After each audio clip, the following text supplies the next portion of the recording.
हरे कृष्णा। प्रिय श्रोताओं, आप सभी का हमारे YouTube चैनल त्योहार गाइड पर स्वागत है।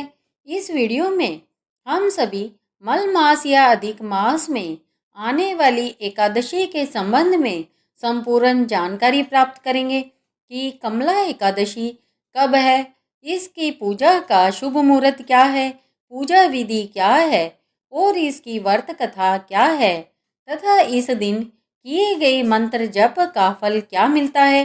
तो आइए आज की वीडियो आरंभ करते हैं। मल मास या अधिक मास में आने वाली एकादशी का नाम पद्मनी एकादशी, जिसे कमला एकादशी के नाम से भी जाना जाता है। अधिक मास में आने वाली एकादशी को बहुत ही दुर्लभ माना जाता है।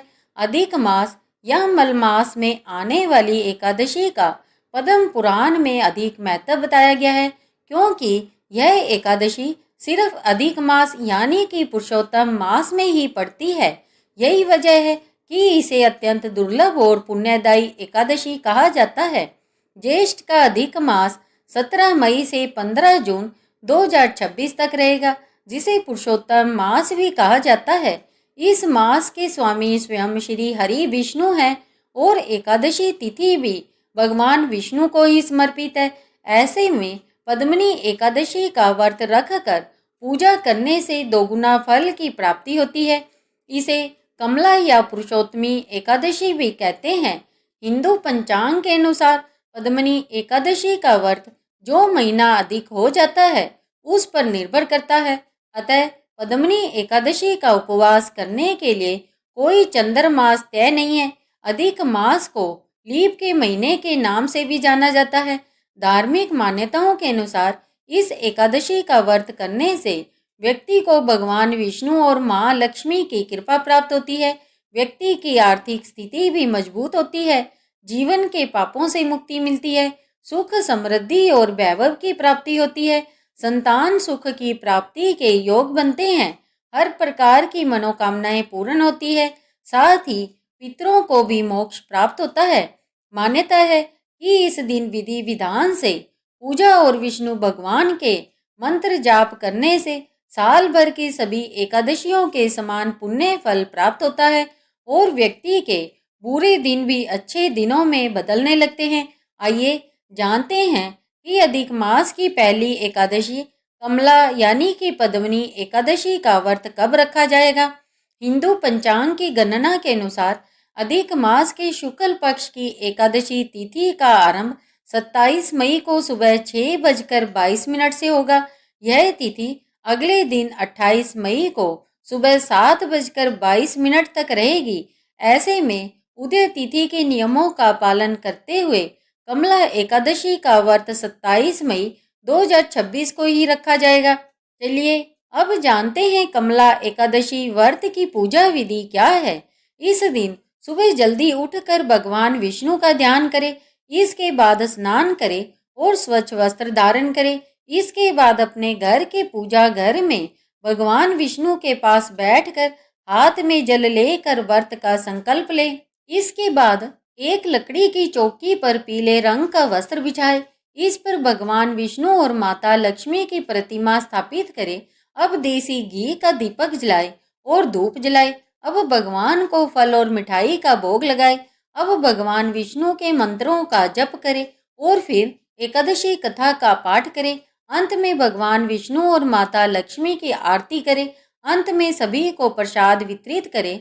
व्रती को इस दिन यथासंभव निर्जल व्रत रखकर विष्णु पुराण का पाठ करना चाहिए या श्रवण करना चाहिए। एकादशी की रात में भजन कीर्तन करते हुए जागरण करना बेहद शुभ माना जाता है। रात के प्रति पहर में भगवान विष्णु और शिव जी की संयुक्त पूजा करें। अगले दिन यानी द्वादशी को सुबह पुनः पूजा करने के बाद ब्राह्मणों को भोजन कराए, दान दक्षिणा दे और फिर अपने व्रत का पारण करे। पद्मनी एकादशी भगवान विष्णु को अति प्रिय है। माना जाता है कि इस व्रत का विधि पूर्वक पालन करने वाला वैकुंठ धाम को जाता है। आइए अब जानते हैं कि इस दिन मंत्र जाप करने का क्या फल मिलता है। पद्म पुराण के अनुसार कमला एकादशी का व्रत करने वाले स्त्री और पुरुष को कई गुना फल की प्राप्ति होती है। कमला एकादशी का व्रत करने वाले व्यक्ति की आर्थिक स्थिति भी अच्छी होती है। इस दिन भगवान विष्णु के मंत्र जप करने से कई गुना फल की प्राप्ति होती है। इस दिन सुबह जल्दी ब्रह्म मुहूर्त में उठकर भगवान विष्णु के मंत्रों का जाप करें। पद्म पुराण के अनुसार इस दिन घर पर भगवान विष्णु का जप करने से 1 गुना फल प्राप्त होता है, जबकि नदी के तट पर दूना, गौशाला में जप करने पर सहस्त्र गुना, अग्निहोत्र ग्रह में 1100 गुना, शिवजी के मंदिर में, तीर्थ में, तुलसी के समीप लाख गुना फल की प्राप्ति होती है। वहीं भगवान विष्णु के मंदिर में जप करने से अनंत गुना फल की प्राप्ति होती है। इस दिन दान का भी विशेष महत्व होता है। आप अपनी क्षमता अनुसार इस दिन चावल, दाल, आटा, नमक, घी, मौसमी फल और वस्त्र किसी जरूरतमंद को दान कर सकते हैं। अगर संभव हो तो उसी दिन करें, नहीं तो पारण से पहले अगले दिन भी दान कर सकते हैं। इस दिन अपनी वाणी और मन को शुद्ध रखें, किसी के साथ विवाद या झगड़ा ना करें, सात्विक भोजन ही ग्रहण करें, तुलसी दल का उपयोग भगवान को भोग में अवश्य करें, अधिक से अधिक समय भजन और पूजा में बिताए। चलिए अब जानते हैं कमला एकादशी की पौराणिक व्रत कथा क्या है। त्रेता युग में एक पराक्रमी राजा कीर्तवीर्य था।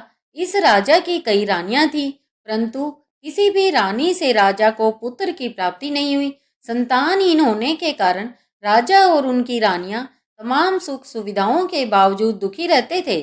संतान प्राप्ति की कामना से तब राजा अपनी रानियों के साथ तपस्या करने चल पड़े।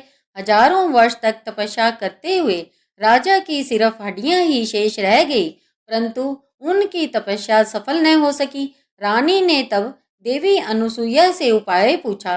देवी ने उन्हें मलमास में शुक्ल पक्ष की एकादशी का व्रत करने के लिए कहा। अनुसुईया ने रानी को व्रत का विधान भी बताया। रानी ने तब देवी अनुसुईया के बताए विधान के अनुसार पद्मनी एकादशी का व्रत रखा। व्रत की समाप्ति पर भगवान प्रकट हुए और वरदान मांगने के लिए कहा। रानी ने भगवान से कहा, प्रभु अगर आप मुझ पर प्रसन्न हैं तो मेरे बदले आप मेरे पति को वरदान दीजिए। भगवान ने तब राजा से वरदान मांगने के लिए कहा। राजा ने भगवान से प्रार्थना की कि आप मुझे ऐसा पुत्र प्रदान करें जो सर्वगुण संपन्न हो, जो तीनों लोकों में आदरणीय हो और आपके अतिरिक्त किसी से पराजित न हो। भगवान तथास्तु कहकर अंतर ध्यान हो गए। कुछ समय पश्चात रानी ने एक पुत्र को जन्म दिया जो कार्तवीर्य अर्जुन के नाम से जाना गया। कालांतर में यह बालक अत्यंत पराक्रमी राजा हुआ, जिसने रावण को भी बंदी बना लिया था। ऐसा कहते हैं कि सर्वप्रथम भगवान श्री कृष्ण ने अर्जुन को पुरुषोत्तमी एकादशी के व्रत की कथा सुनाकर इसके माध्यम से अवगत करवाया था। बोलो कृष्ण भगवान की जय। प्रिय श्रोताओं, तो यह थी कमला एकादशी के संबंध में संपूर्ण जानकारी। आपको यह वीडियो कैसी लगी? उम्मीद है कि आप सभी को यह वीडियो पसंद आई होगी। यदि आप सभी को यह वीडियो पसंद आई है तो इस वीडियो को लाइक करें और इसे अपने तक ही सीमित ना रखकर इसे अपने दोस्तों एवं परिवारजनों को शेयर करें, ताकि वे भी कमला एकादशी के बारे में संपूर्ण जानकारी प्राप्त कर सके। यदि आप हमारे चैनल पर नए हैं या अभी तक हमारे चैनल त्योहार गाइड से नहीं जुड़े हैं तो हमारे चैनल त्योहार गाइड को सब्सक्राइब करिए और बेल आइकन बटन को क्लिक करना ना भूलें, ताकि कोई भी नई वीडियो अपलोड होते ही उसका नोटिफिकेशन सबसे पहले आप तक पहुंच सके। इस वीडियो को अंत तक देखने के लिए आप सभी का धन्यवाद। हरे कृष्णा हरे कृष्णा हरे कृष्णा।